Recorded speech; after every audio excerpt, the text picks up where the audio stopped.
Assalomu alaykum. Allohning salomi bo'lsin. Yaqinlarim, mehribonlarim, meni kuzatuvchilarim.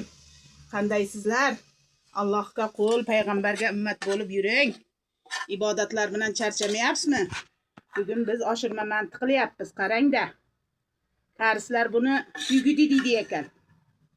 Ichi oddiy masalliq mana.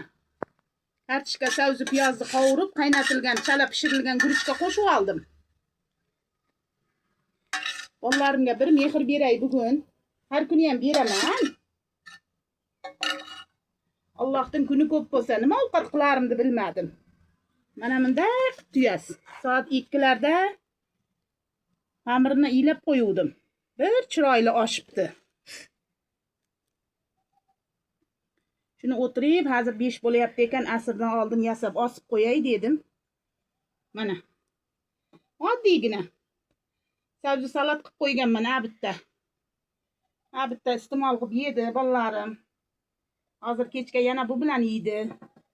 Mayonez ketchupingiz bo'lsa yanada yaxshi. Endi olib keldiraman men do'kondan. Keling, yeb ketasiz. Rosa suymali yaxshi ovqat bu ham.